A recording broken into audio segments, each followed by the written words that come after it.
तो आप सभी का बहुत बहुत स्वागत है आरआरबी एएलपी और टेक्नीशियन के इस प्रैक्टिस सेट में।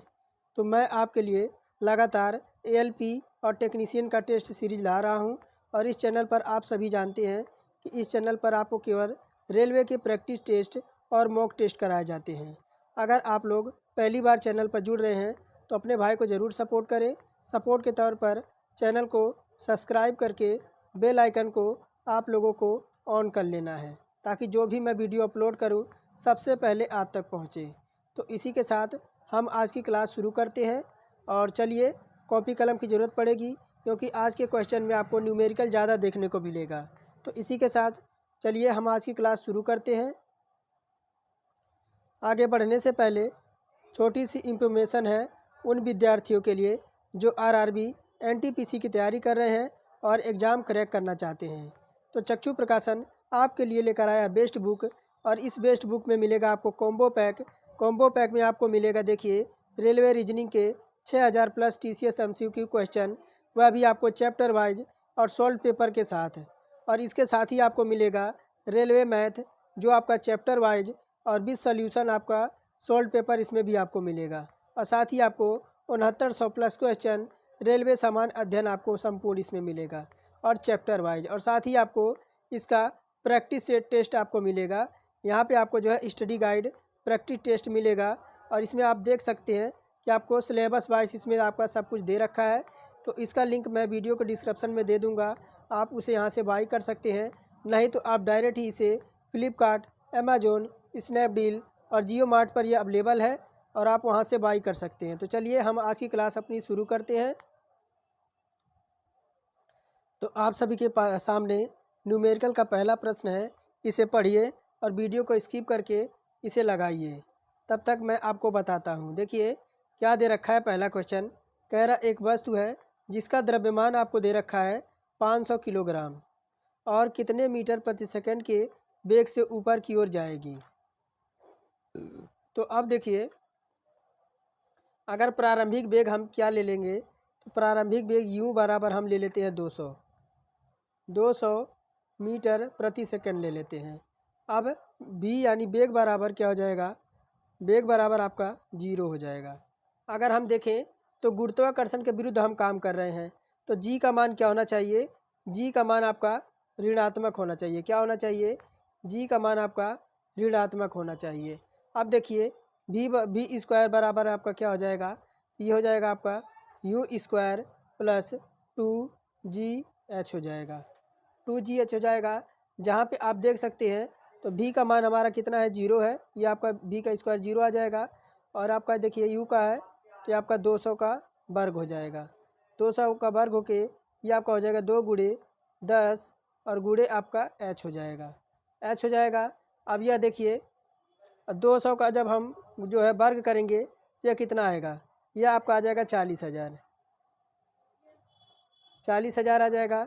साथ ही आपका हो जाएगा 10 दूना 20 एच हो जाएगा, इधर 20 एच हो जाएगा।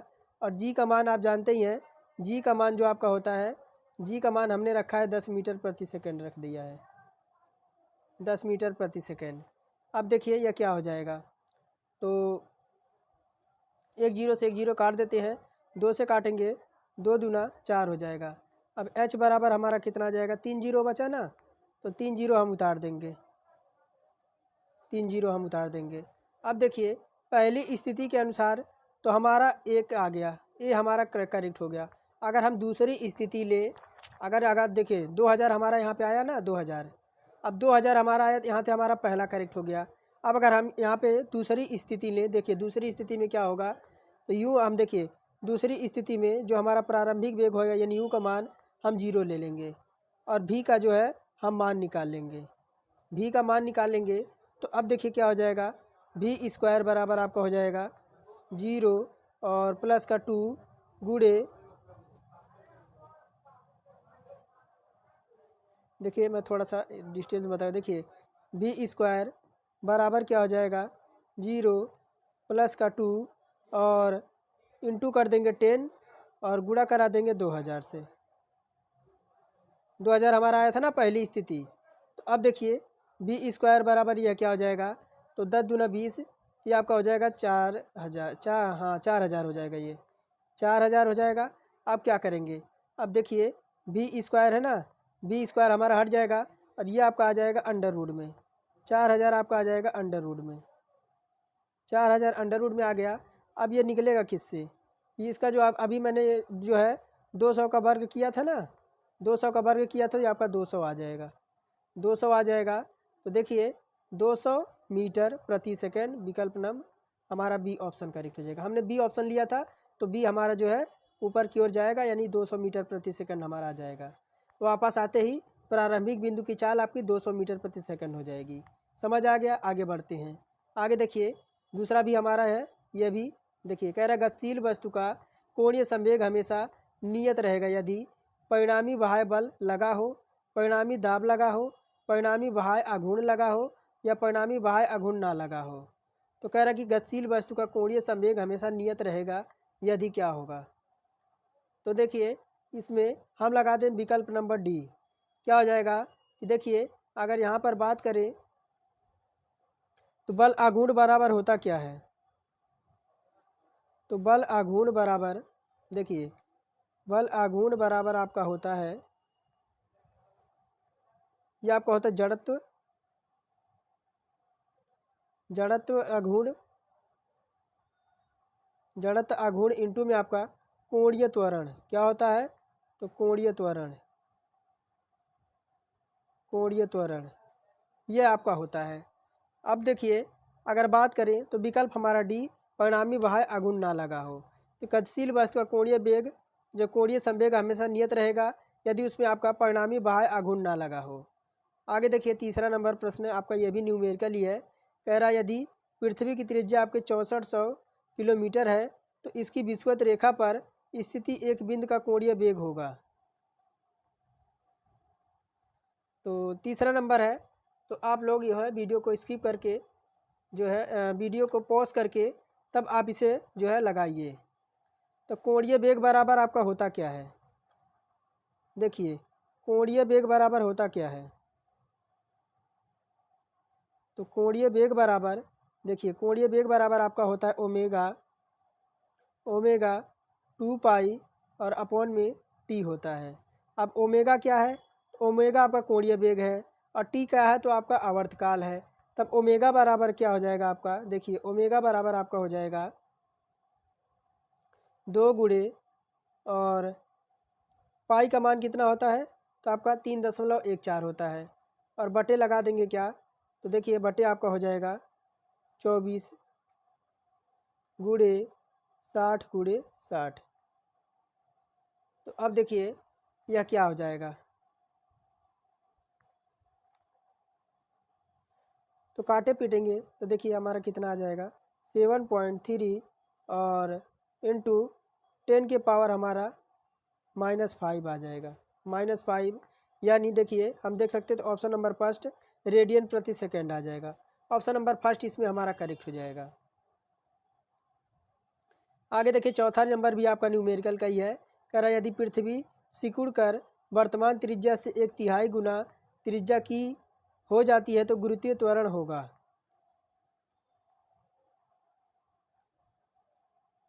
तो अब बात करें, देखिए अगर पृथ्वी की त्रिज्या कम होने पर अगर जी का मान अगर घट जाता है तो पृथ्वी के सिकुड़ने पर जो आपका नया त्वरण होगा वह आपका क्या हो जाएगा, देखिए ये हो जाएगा आपका जी बराबर आपका, देखिए आई माइनस एच अपॉन में आपका हो जाएगा आर ई। अब देखिए यहाँ आर ई क्या है, तो आपकी पृथ्वी की त्रिज्या है, पृथ्वी की त्रिज्या है। तो अब देखिए यहाँ पे हम क्या मान, सीधे मान रखेंगे, मान हम रखेंगे, देखिए मान क्या रखेंगे, तो जी और यहाँ पे आपका हो जाएगा 1 माइनस 1/3 हो जाएगी। यही कह रहा है ना कि 1/3 गुना कम, 1/3 गुना कम त्रिज्या की हो जाती है, तो यही हम जो है लगाएंगे। तो अब देखिए क्या हो जाएगा, ये हो जाएगा आपका, देखिए ये आपका देखिए 3 एकम 3 हो जाएगा और 3 में जब आपका 1 जाएगा तो आपका 2 हो जाएगा, 2 बटा कितना आ जाएगा, 2/3 आ जाएगा, 2/3। देख सकते हैं ऑप्शन नंबर फर्स्ट हमारा इसमें करेक्ट हो जाएगा, फर्स्ट ऑप्शन इसमें हमारा बिल्कुल करेक्ट हो जाएगा। 2/3 जी हमारा आ जाएगा। आगे देखिए क्या कह रहा है, 5वां नंबर कह रहा कि दो पिंड तापीय साम्य कहाँ जाएंगे जब। देखिए ध्यान से, कह रहा दो पिंड तापीय साम्य में कहे जाएंगे जब दोनों समान ताप पर होंगे, दोनों के पास समान ऊष्मा होगी, परंतु ताप अलग अलग होंगे और ऊष्मा का प्रवाह हो या डी कह रहा उपरोक्त में से कोई नहीं। तो ऑप्शन हम लगा देंगे पहला। देखिए ऊष्मा गतिक में जो आपका साम्य अवस्था होती है, इसका तात्पर्य यह होता है कि जब भिन्न भिन्न ताप पर दो वस्तुएं एक दूसरे के संपर्क में लाई जाती हैं तो दोनों वस्तुओं के बीच ऊष्मा का जो है आदान प्रदान होता है। क्या होता है? ऊष्मा का आदान प्रदान होता है और यह ऊष्मा का हस्तांतरण सदैव गर्म वस्तु से ठंडी वस्तु की ओर होती है और यह क्रिया तब तक चलती रहती है जब तक कि पूरे निकाय का ताप समान ना हो जाए और इस स्थिति में एक वस्तु दूसरे वस्तु की ओर ऊष्मा के कारण ऊष्मा के प्रवाह नहीं होता। इस स्थिति में तापीय साम्य को स्थिति भी कहा जाता है। तो हम ऑप्शन नंबर ए लगा देंगे। आगे बढ़ते हैं। देखिए 6वां नंबर क्या कह रहा है कि जब एक धातु को क्षण को गर्म करते हैं तो इसका प्रसार होता है, ऐसा क्यों? कि इनके जो है परमाणुओं का आकार बढ़ जाता है, इनके परमाणुओं के बीच दूरी बढ़ती है, सही कारण का पता नहीं है और डी कह रहा उपरोक्त में से कोई नहीं है। तो जब एक जो है धातु की क्षण को गर्म करते हैं तो इसका प्रसार होता है, ऐसा क्यों होता है? तो यही प्रश्न पूछ रहा है। तो देखिए आपको, देखिए मैं बता दूं इसका, देखिए ऑप्शन नंबर बी हो जाएगा। इनके परमाणुओं के बीच जो है दूरी बढ़ जाती है। किसी धातु की क्षण को गर्म करने पर पदार्थ की जो अणु है वह तेज़ी से गति करने लगते हैं। क्या करते हैं? मान लीजिए यह आपका एक क्षण है, ये आपका एक पतला सा क्षण है। अब अगर इसे गर्म करते हैं तो जो है ना, इनके अणुओं के बीच जो है यह गति तेज़ी से करने लगते हैं और अणुओं के बीच जो है दूरी बढ़ती चली जाती है, जिससे धातु की क्षण का जो है प्रसार यानी फैलाव होने लगता है। तो हम ऑप्शन नंबर बी जो है करेक्ट कर देंगे। आगे देखिए 7वां नंबर क्या कह रहा है कि जब एक कापर वाल को गर्म किया जाता है तो किसमें अधिकतम प्रतिशत वृद्धि होगी? तो ऑप्शन कह रहा है व्यास में, क्षेत्रफल में, आयतन में और घनत्व में। तो जब एक कापर वाल को गर्म किया जाता है तो किसमें अधिकतम प्रतिशत वृद्धि होगी? तो देखिए ये हो जाएगा आपका आयतन। हम जानते हैं क्या? हम जानते हैं कि अधिकांश पदार्थ गर्म होने पर जो है प्रसारित होते हैं तथा ठंड में यह सिकुड़ जाते हैं।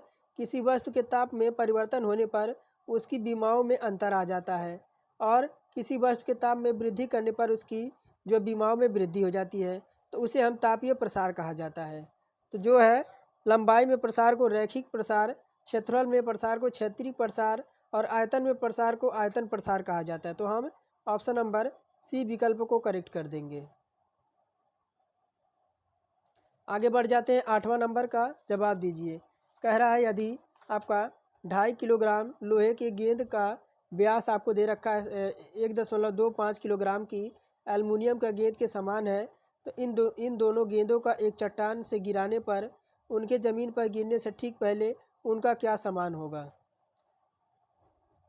तो संवेग दे रखा है, त्वरण है, स्थितिज ऊर्जा और गतिज ऊर्जा है।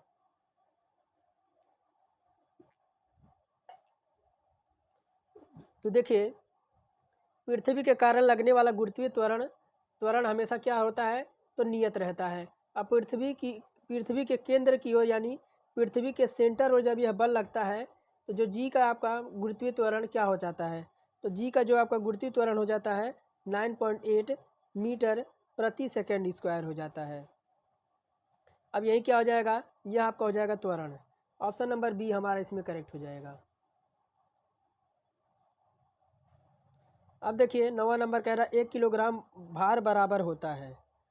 तो 9.8 न्यूटन और 98 न्यूटन और 980 न्यूटन और 1.0 न्यूटन। तो 1 किलोग्राम भार बराबर होता है। तो देखिए 1 किलोग्राम भार बराबर आपका जो हो जाएगा वह आपका हो जाएगा 1.98 बराबर ये हो जाएगा आपका 9.8 न्यूटन। न्यूटन हो जाएगा। अब ये होता किससे है, तो ये जो आपका होता है, देखिए ये जो आपका होता है W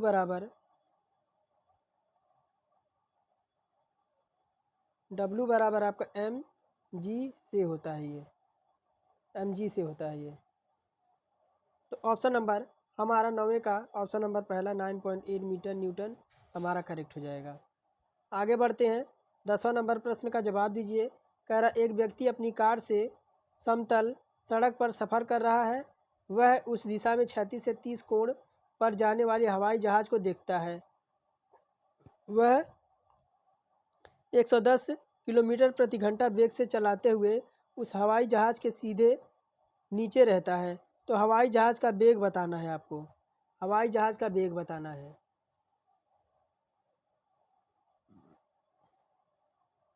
तो वीडियो को पॉज करके पहले लगाने की कोशिश कीजिए, फिर वीडियो देखा करिए।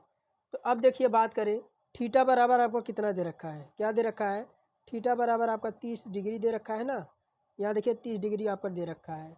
अब बात करें जहाज़ का वेग यानी v का मान, v का मान देखिए जहाज़ का वेग। तो कार का वेग कितना दे रखा है, तो कार का वेग देखिए कितना दे रखा है।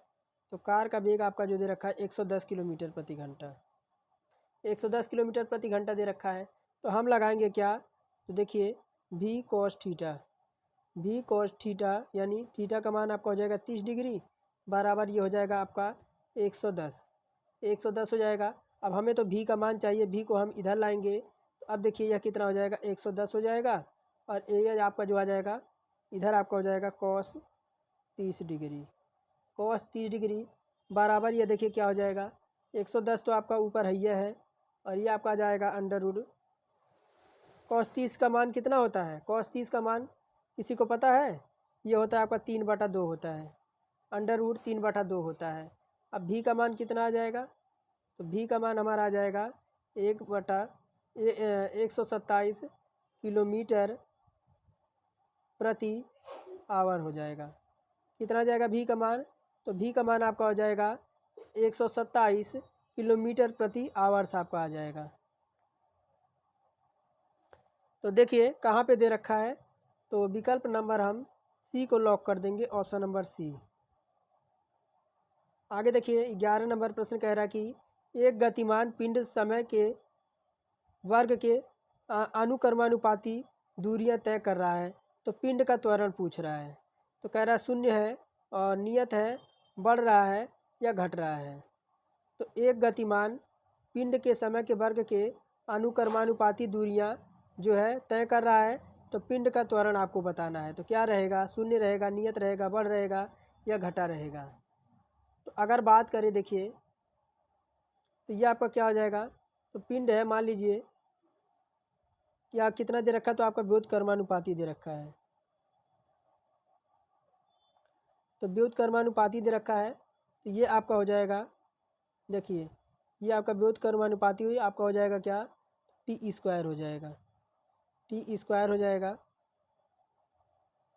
t² हो जाएगा। अब देखिए s बराबर क्या हो जाएगा आपका, s बराबर ये हो जाएगा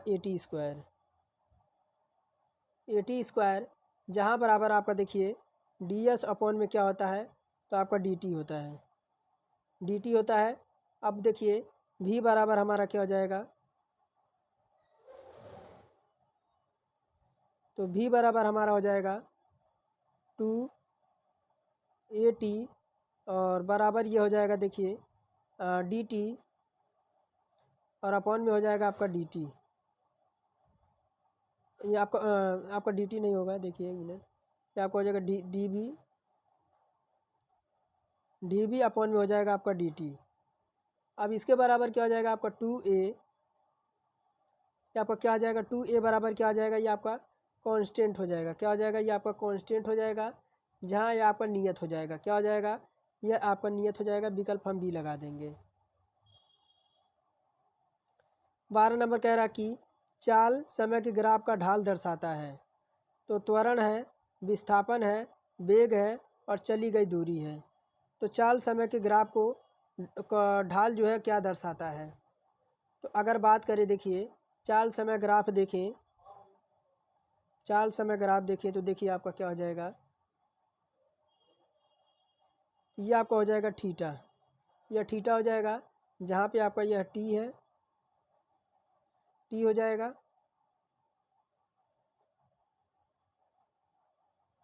तो ये टी आपका हो जाएगा और ये आपका हो जाएगा भी हो जाएगा। तो टेन थीटा बराबर क्या हो जाएगा, तो टेन थीटा बराबर आपका हो जाएगा भी अपॉन में टी, और ये आप बराबर आ जाएगा आपका ए, बराबर ए आ जाएगा। समय वेग ग्राफ से त्वरण प्राप्त होता है, क्या होता है जो है त्वरण प्राप्त होता है, हम ए को लॉक कर देंगे।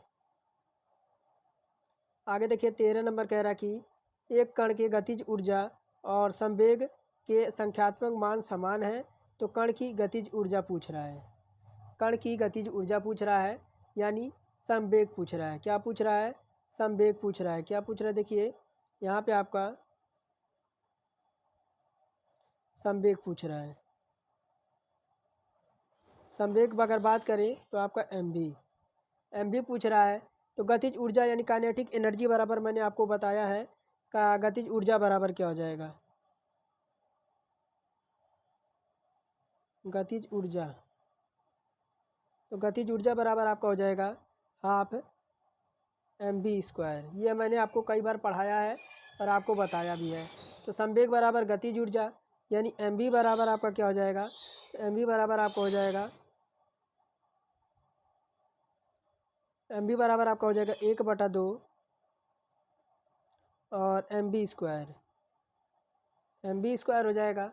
अब भी का मान क्या आ जाएगा, भी का मान आपका हो जाएगा 2 मीटर प्रति सेकेंड। यह आपका क्या हो जाएगा 2 एस पे -1। तो हम देखिए ऑप्शन नंबर बी विकल्प लगा देंगे, बी ऑप्शन हमारा करेक्ट हो जाएगा। अब इसका फटाफट जवाब दीजिए। कह रहा एक वृत्त जिसकी त्रिज्या 1 मीटर और द्रव्यमान 4 किलोग्राम है, तो 2 रेडियन प्रति सेकंड के कोणीय वेग से घूम रहा है, तो द्रव्यमान पर अभिकेंद्रक बल क्या होगा।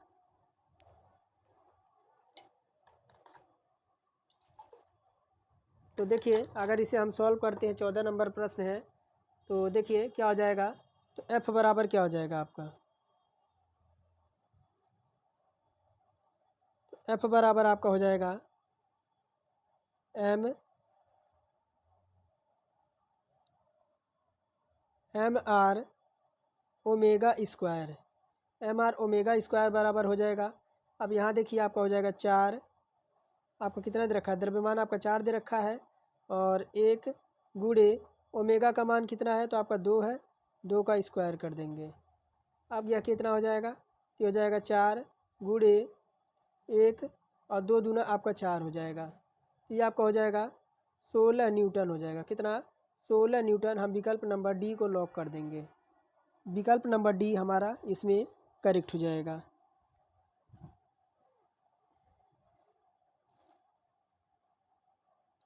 15 नंबर कह रहा है यदि पृथ्वी की सूर्य से दूरी अपने वर्तमान दूरी के 1/4 हो तो 1 वर्ष की अवधि होगी। तो यह किसका नियम है, तो ये जो आपका नियम है वह किसका है, तो कैपलर का नियम है। किसका, तो यह कैपलर का नियम है, यह कैपलर का नियम है, कैपलर का नियम है। अब कैपलर का नियम क्या कहता है, तो देखिए कैपलर का नियम कहता है आपका टी स्क्वायर समानुपाते आपका आर क्यूब, जहाँ आपका टी स्क्वायर बराबर क्या हो जाएगा आपका के आर क्यूब हो जाएगा, के आर क्यूब हो जाएगा।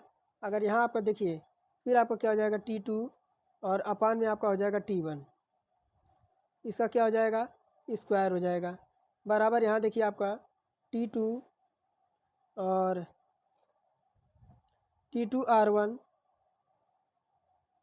का हो जाएगा क्या, तो आपका क्यूब हो जाएगा, क्यूब हो जाएगा।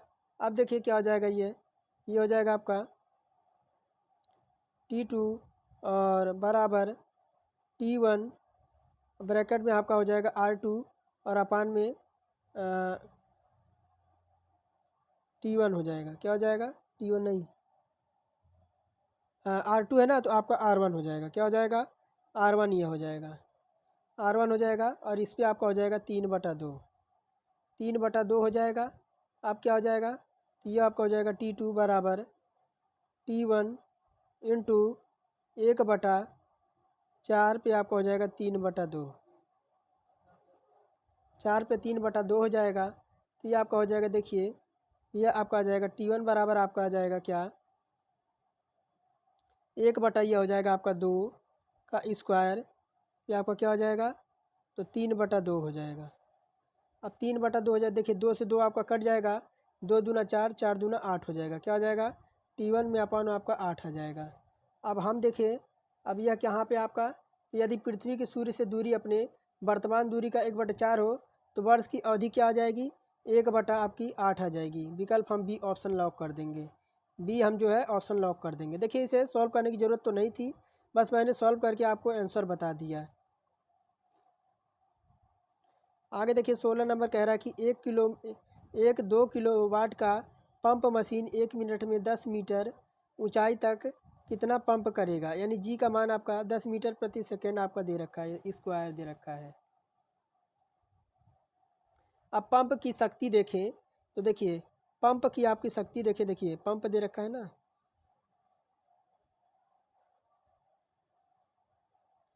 तो पंप की शक्ति यानी पावर पंप की, तो आपको कितना दे रखा है? 2 गुणे ये हो जाएगा 10 के घाते आपका 3 हो जाएगा, 10 के घाते 3 हो जाएगा पंप का पार्ट। तो अब देखिए द्रव्यमान एम उठाने पर किया गया कार्य, तो देखिए ये आपका होता है mgh होता है। बस इसी पे हमें जो है रख देना है। एम का मान आपका 10 है, 10 मीटर है, गुणे 10 हो जाएगा।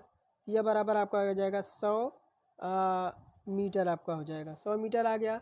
अब प्रति एकांक में समय आपका हो जाएगा, प्रति एकांक में अगर हम समय निकालें तो 100 हम 60 कर देंगे, 100/60 कर देंगे। तब देखिए आपका, देखिए इधर इधर देखिए क्या हो जाएगा, ये हो जाएगा आपका 100 बटे आपका हो जाएगा 60। और यहाँ पे आपका देखिए कितना आपका दे रखा है? 2 गुणे 10 के घाते आपका 3 हो जाएगा। पावर आपका दे रखा है ना पंप का। तो अब देखिए यह इधर है तो आपका हो जाएगा 100 बराबर 60 का इधर मल्टीप्लाई होगा, 60 गुणे 2 के घाते आपका 10 आ जाएगा, 10 के घाते आपका 3 आ जाएगा, 2 इंटू।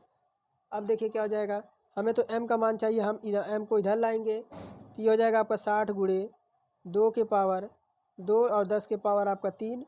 और ये आपका आ जाएगा 100 आपका आ जाएगा बटे में, 100 बटे में आ जाएगा। अब क्या हो जाएगा, अब देखिए मैं सारा डिलीट करके फिर मैं आपको बताता हूँ। तो m का मान कितना आ जाएगा? m का मान आ जाएगा आपका 60 गुणे 2 और 10 पे आपका 3 था ना, तो 10 पे 3 था तो आपका 3 जीरो लग जाएगा, नीचे आपका 100 हो जाएगा। अब 2 जीरो से 2 जीरो तो आपका कट गया, 60 दूना कितना हो जाएगा? 120 और 2 जीरो और जुड़ेगा तो m बराबर आपका हो जाएगा क्या? m बराबर आपका हो जाएगा 1200 मीटर आ जाएगा, 1200 लीटर आ जाएगा। क्या आ जाएगा? 1200 लीटर। विकल्प हम सी को लॉक कर देंगे, विकल्प सी जो है हमारा बिल्कुल करेक्ट हो जाएगा।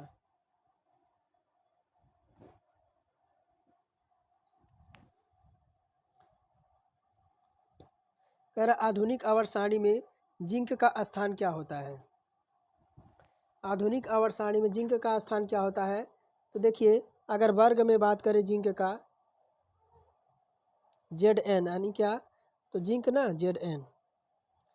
तो देखिए अगर वर्ग में बात करें तो वर्ग बेग मैं लिख रहा हूँ, वर्ग है ना, वर्ग में बात करें तो देखिए वर्ग में तो आपका बरहमा वर्ग है, बरहमा वर्ग है। और आवर्त में बात करें तो क्या है ये, तो आवर्त में आपका है 4। तो 12 और 4 देखिए हम डी ऑप्शन लॉक कर देंगे, डी ऑप्शन हमारा करेक्ट हो जाएगा। कह रहा ऊंचे स्थानों पर पानी कम ताप पर उबलने का कारण क्या है? तो ऑप्शन नंबर ए ही हो जाएगा कि वहाँ वायुमंडलीय दबाव आपका कम होता है। क्या होता है? तो ऊंचाई बढ़ाने के साथ वायुमंडलीय दबाव कम हो जाता है, इसलिए ऐसा क्यों होता है कि पानी जो आपका है वह 100 डिग्री सेंटीग्रेड पर कम तापमान पर उबलने लगता है। कमरे के समान तापमान और वायु दाब में पानी आपका 100 डिग्री पर उबलता है। तो वायु दाब पानी के क्वथनांक यानी उबाल बिंदु को प्रभावित करता है। तो ऑप्शन नंबर फर्स्ट को हम लगा देंगे, ऑप्शन नंबर फर्स्ट करेक्ट हो जाएगा। कह रहा पानी के जमने पर उसके अणुओं के बीच की दूरी क्या हो जाएगी? तो बढ़ जाएगी, घट जाएगी, अपवर्तित रहेगी या शून्य हो जाएगी। अगर पानी के जमने पर उसके अणुओं के बीच की दूरी पूछ रहा है तो यह क्या हो जाएगी? तो जब पानी, देखिए ऑप्शन नंबर ए हो जाएगा कि जब पानी जमता है तो उसके अणुओं के बीच की दूरी आपके पानी के अधिकतम घनत्व 4 डिग्री सेंटीग्रेड पर होता है। कितना? तो 4 डिग्री सेंटीग्रेड पर आपका होता है ये। अब कह रहा कि सर्दियों में बाहर रखा हुआ धातु का टुकड़ा लकड़ी के टुकड़े से अधिक ठंडा क्यों हो जाता है? तो ऑप्शन कह रहा है कि लकड़ी से धातु अच्छा ऊष्मा सुचालक है, धातु से लकड़ी अच्छी ऊष्मा चालक है, धातु से लकड़ी अधिक जल्द ऊष्मा संचालन करती है, डी कह रहा है लकड़ी और धातु दोनों खराब ऊष्मा संचालक है। तो आपको यह तय करना है कि इसमें आपका कौन सा उत्तर हो जाएगा। तो देखिए अगर हम 20 नंबर प्रश्न की बात करें तो ऑप्शन नंबर ए हो जाएगा कि लकड़ी से धातु अच्छा क्या है? तो ऊष्मा का सुचालक है। अगर बात करें, देखिए लकड़ी आपका हो गया, जैसे लकड़ी हो गई आपकी, और क्या हो गई? तो प्लास्टिक के सामान हो गए, प्लास्टिक हो गया, और यह सब क्या है? तो ये सब कुचालक हैं। क्या है? तो ये सब कुचालक है। इनमें आपका कोई करंट या नहीं उतरता है और यह सुचालक होते हैं, जबकि धातुएं ऊष्मा की अच्छी सुचालक होती हैं। तो सर्दियों में बाहर रखा हुआ धातु का टुकड़ा लकड़ी के टुकड़े की तुलना में जो है अधिक ठंडा रहता है।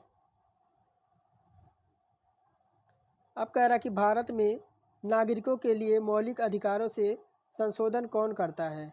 तो लोकसभा, राज्यसभा, संसद और सर्वोच्च न्यायालय। तो भारत में नागरिकों के मौलिक अधिकारों से संशोधन कौन कर सकता है? तो देखिए ये हो जाएगा संसद हो जाएगा। क्या हो जाएगा? संसद हो जाएगा कि भारत में नागरिकों के मौलिक अधिकारों में संशोधन संसद कर सकती है। भारतीय संविधान के भाग इसमें, तो भाग 20 में, भाग 20 और अनुच्छेद आपका अनुच्छेद 368 के अंतर्गत संविधान के संशोधन में शक्ति में निहित है ये। और क्या है ये? एक मिनट देखिए, आर्टिकल कितना थे? 368 है। अब यह देखिए, संशोधन की प्रक्रिया किसी भी सदन या उच्च अथवा निम्न सदन में प्रारंभ की जा सकती है। संशोधन की प्रक्रिया साधारण बहुमत, विशेष बहुमत और विशेष बहुमत के साथ आधे से अधिक राज्यों की अनुमति की तहत की जाती है। अब देखिए क्या कह रहा है, 22 नंबर कह रहा है कि निम्नलिखित में से कौन राष्ट्रपति के प्रसाद पर्यंत अपना पद जो है धारण कर सकता है? तो भारत का निर्वाचन एवं महालेखा परीक्षक है, मुख्य निर्वाचन आयुक्त है, लोकसभा अध्यक्ष है या भारत का महान्यायवादी है? तो निम्नलिखित में से कौन राष्ट्रपति के प्रसाद पर्यंत अपना पद धारण कर सकता है? तो मैं आपकी जानकारी के लिए बता दूं, ये हो जाएगा भारत का महान्यायवादी।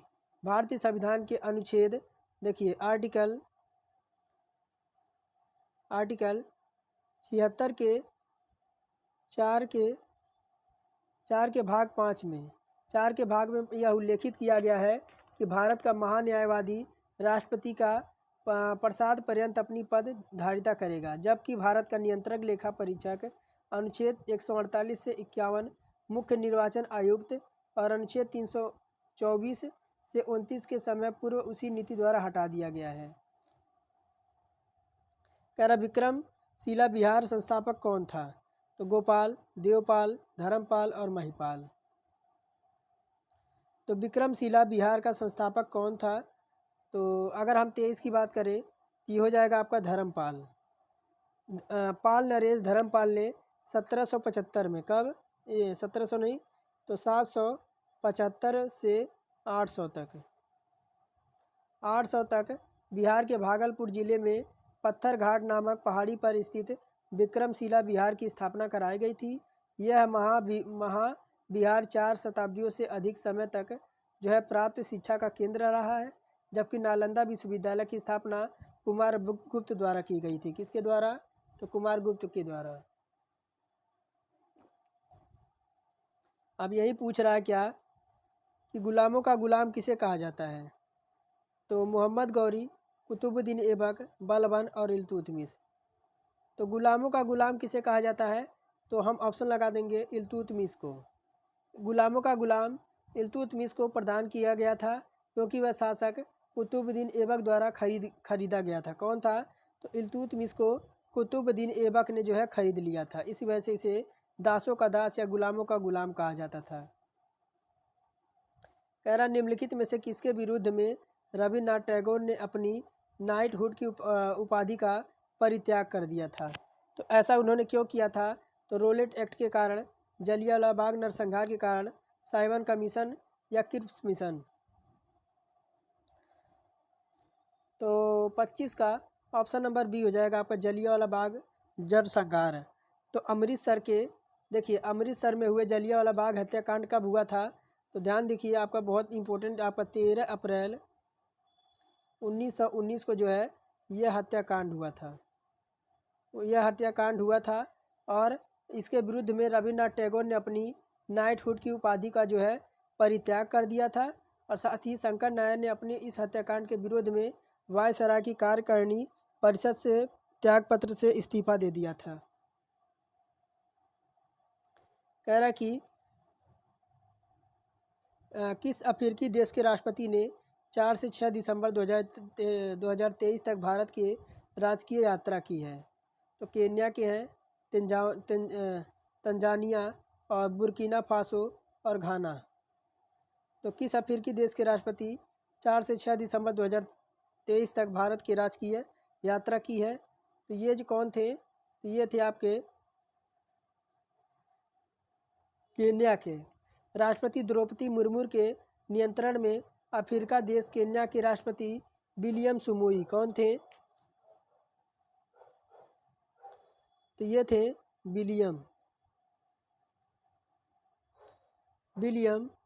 समोई रूटो।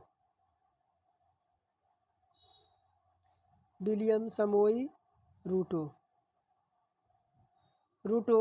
यह भारत की राजकीय यात्रा के दौरान प्रधानमंत्री नरेंद्र मोदी और राष्ट्रीय विलियम समोई रूटो के मध्य नई दिल्ली उच्च शिखर वार्ता हुई थी।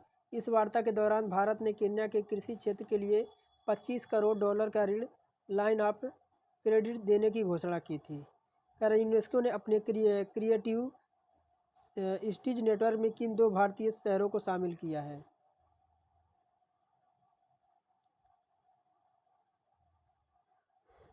तो कौन कौन से देश हैं एक बार चुनिए कि यूनेस्को ने अपने क्रिएटिव सिटीज नेटवर्क में किन 2 भारतीय शहरों को शामिल किया है? तो ये जो आपका हो जाएगा कोझिकोड ग्वालियर।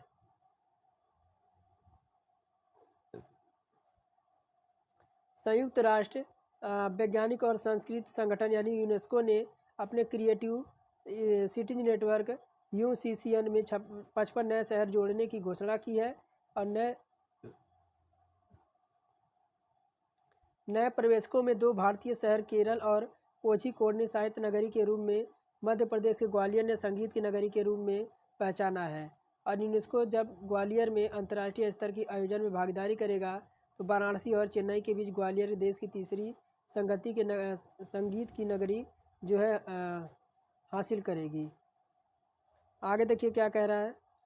कह रहा है युद्धग्रस्त इजराइल में, अभी देखिए इजराइल का अभी भी आपका युद्ध चल रहा है। इजराइल कह रहा है युद्धग्रस्त इजराइल से भारतीय नागरिकों की सुरक्षित वापसी के लिए अभियान का क्या नाम दिया गया था? ये आपका मोस्ट इम्पोर्टेंट है।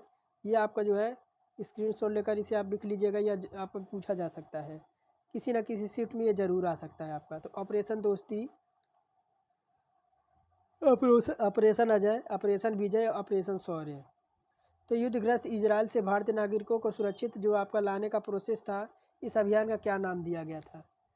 तो इसका जो नाम था ऑपरेशन अजय। इसको मोस्ट इम्पोर्टेंट जमल इसे स्क्रीनशॉट ले लीजिए या तो लिख लीजिए। इजराइल और हमास आतंकियों के मध्य जारी युद्ध को देखते हुए भारत ने सभी भारतीयों को लाने का ऑपरेशन अजय लॉन्च किया है। कह रहा निम्नलिखित में से किस संगीत निर्देशक को 2022-2023 के राष्ट्रीय लता मंगेशकर पुरस्कार से सम्मानित किया गया है? तो गोपी सुंदर, राहुल राज, उद्धम सिंह और अनु मलिक।